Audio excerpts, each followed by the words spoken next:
The Vampire's Librarian, a story about a librarian who discovers the lady of the manor is more than she seems. Emma stepped into the candlelit library, her heart pounding in anticipation of meeting Lady Cassia Thornwood for the first time. The remote Victorian manor was shrouded in mystery and intrigue, much like its enigmatic owner. "Good evening, Miss Emma," came a melodious voice from the shadows. Emma turned to see a tall, elegant woman emerge from behind a towering bookshelf. Her platinum blonde hair cascaded over her shoulders, almost as white as her skin, which was like alabaster. Piercing blue eyes held Emma's gaze for a long moment before Cassia spoke again. "Welcome to Thornwood Manor. I trust your journey was uneventful." Emma nodded mutely, unable to tear her eyes away from the other woman's arresting beauty. There was an aura of power and age about her that both fascinated and unnerved Emma. "I appreciate you agreeing to come here at this late hour," Cassia continued as she glided towards a large oak desk piled high with ancient tomes and scrolls. "I find myself rather sensitive to light these days." Cassia's voice held an undercurrent of something dark and dangerous, sending a shiver down Emma's spine despite the warmth of the room. "Of course," Emma replied at last, clearing her throat nervously as she set down her satchel of tools. "I'm here to catalog your collection. Where would you like me to start?" Cassia waved a slender hand towards the shelves lining every wall. "Feel free to begin wherever you'd like. I've been away for some time and am eager to see what new treasures have come into my possession." As Emma began sorting through the books, she couldn't help but feel Cassia's gaze heavy upon her, not in a predatory way, but rather with an intensity that spoke of deep interest and intrigue. "What is your area of expertise, Miss Emma?" Cassia asked as she settled gracefully into a high-backed leather chair. "I would love to hear about it." Emma found herself captivated by the other woman's intelligence and curiosity, two traits they quickly discovered they shared in abundance. As the night wore on, they fell into deep conversation about their favorite authors, most treasured literary works, and philosophical musings. Cassia seemed particularly drawn to discussing existentialism and the nature of time itself. Her insights were profound and provocative, leaving Emma both enthralled and slightly unsettled by how much her thoughts aligned with Cassia's. As they delved deeper into these topics, Emma couldn't help but notice a growing physical awareness between them, the way Cassia would lean in close when making a point or brush their fingers together as they turned pages side by side. At one point, Emma caught Cassia staring at her neck with an intensity that made her skin prickle. But before she could comment on it, Cassia looked away, a faint blush coloring her cheeks. "I apologize if I've been too forward," Cassia murmured, breaking the spell of their conversation. "You're just so fascinating." Emma felt her own face heat up at the compliment, though she wasn't sure why. There was something deeply intimate about this exchange, more than mere intellectual connection or attraction. As they continued working side by side into the wee hours of the morning, Emma began to feel a strange sensation like tiny needles pricking at her skin, almost as if someone were watching them from the shadows. But every time she looked up, there was nothing but darkness and dust motes dancing in the candlelight. Finally, after what felt like an eternity, Cassia declared it was time for Emma to retire for the night.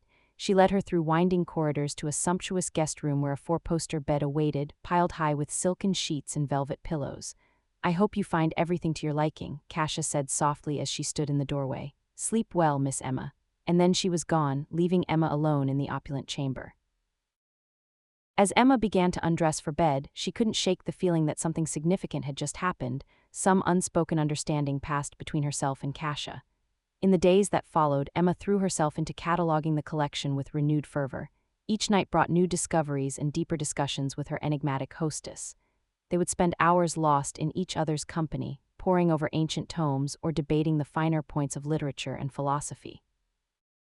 But as the days turned to weeks, Emma couldn't help but notice that Cassia was growing more pale and gaunt with each passing night. Her once vibrant blue eyes now seemed dull and haunted. When Emma questioned her about it, Cassia would wave away her concerns with a feeble smile. "I'm afraid I've been neglecting my health of late," she confessed one evening as they sat together by the roaring hearth in the library. "I fear this light sensitivity has left me rather malnourished." Emma's heart clenched at the sight of her so weak and frail. Without thinking, she reached out to take Cassia's hand in hers, a gesture meant to offer comfort but which ignited something else entirely.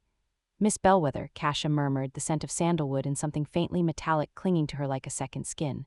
"Would you grace me with your presence elsewhere?" Her voice was a silken thread pulling Emma away from the room, away from everything familiar and sensible, away towards the promise of that unsettlingly beautiful smile curling her lips.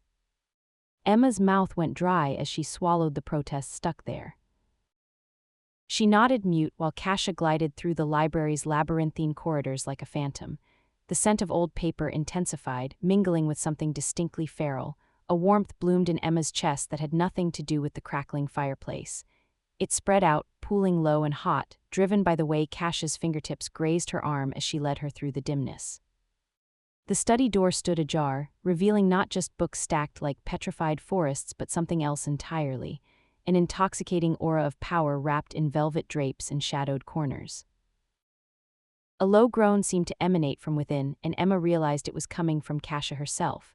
Not the melancholic sigh she'd heard before, but something deeper, more primal, resonating through her bones like a tuning fork struck against glass.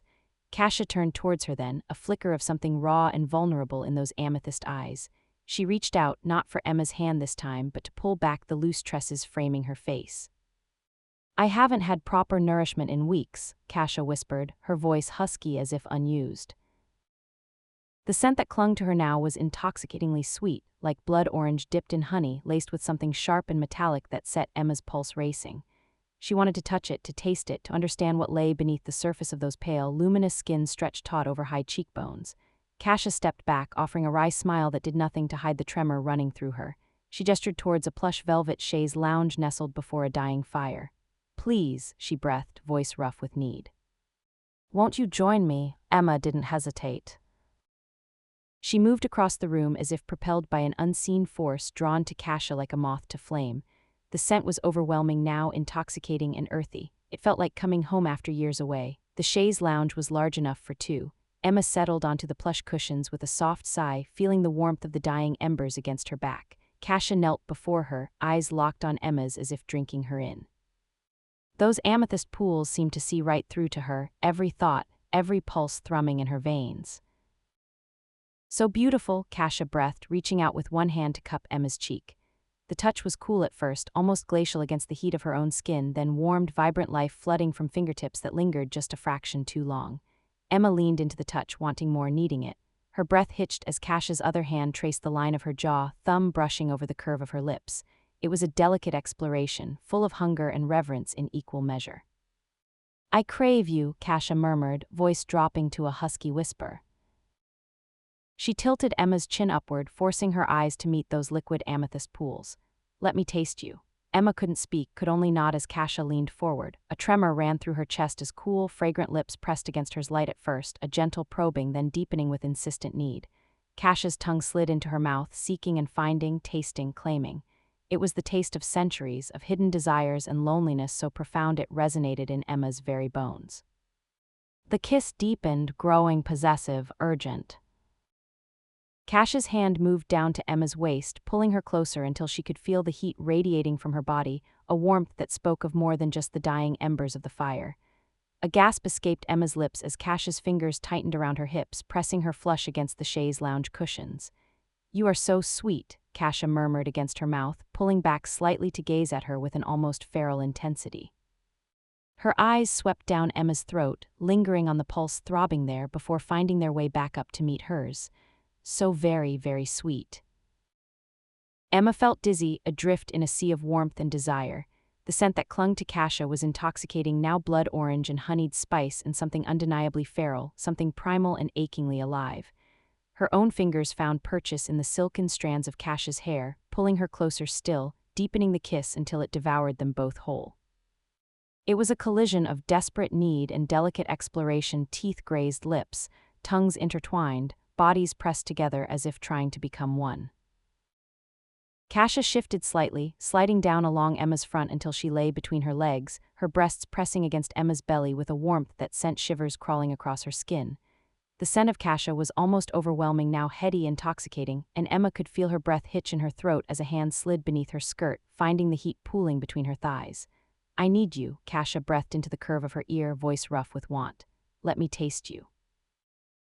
Emma didn't resist when Cassia's lips descended upon her, claiming her skin with hungry kisses that trailed down her heated core. Each touch sent sparks shooting through Emma, a mingling of fear and ecstasy, the thrilling certainty that she was on the brink of something ancient, something wild, something infinitely satisfying. The hunger in those amethyst eyes mirrored her own, and as Cassia's tongue brushed across the soft pulse point just below her hip bone, Emma surrendered completely to the touch, to the scent, to the overwhelming pull towards this impossibly beautiful creature who craved not only blood, but a depth of connection that resonated with every atom in her being.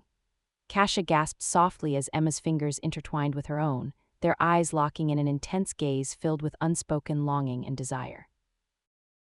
In that moment, Emma finally understood the true nature of what she was feeling, and it terrified her even as it thrilled her to her core. "Cassia," Emma breathed out hoarsely. But before she could say anything more, a sudden commotion erupted from outside the manor, shouts and the clatter of hooves against cobblestones. Cassia was on her feet in an instant, moving towards the window with preternatural speed. "What's happening?" Emma asked urgently as she followed suit. Cassia peered out into the night, her expression darkening like a storm cloud. "Hunters," she hissed through gritted teeth. "Vampire hunters." Emma felt her blood run cold at those words, even as her mind raced to catch up with their implications. "What do you mean?" she demanded. Cassia turned back to face Emma, her eyes now glowing like hellfire. "I'm not what I seem, my dear," she said softly but with a finality that left no room for argument, "and neither are they." Emma opened her mouth to protest, to demand answers and explanations, but before she could get a word out, Cassia was upon her, kissing her fiercely even as those sharp teeth grazed Emma's lower lip. A single drop of blood welled up where Cassia had nipped her, glistening like a ruby in the candlelight, and with that first taste it seemed as if something inside Cassia snapped. She threw herself at Emma with a ferocity that left them both breathless and aching for more. "What are you doing?" Emma gasped out between kisses even as she found herself arching into Cassia's touch. "Claiming what is rightfully mine," Cassia growled against her neck, "before it is too late." And then there were no more words, only the feel of skin on skin and teeth grazing tender flesh. The heady rush of arousal mixed with the coppery tang of blood filling their senses until they both teetered on the brink of oblivion. In that moment of exquisite agony and ecstasy, Emma knew she would follow Cassia anywhere, to hell itself if need be. This connection between them went beyond mere desire or love. It was a bond forged in fire and shadow, one that transcended the very fabric of time itself.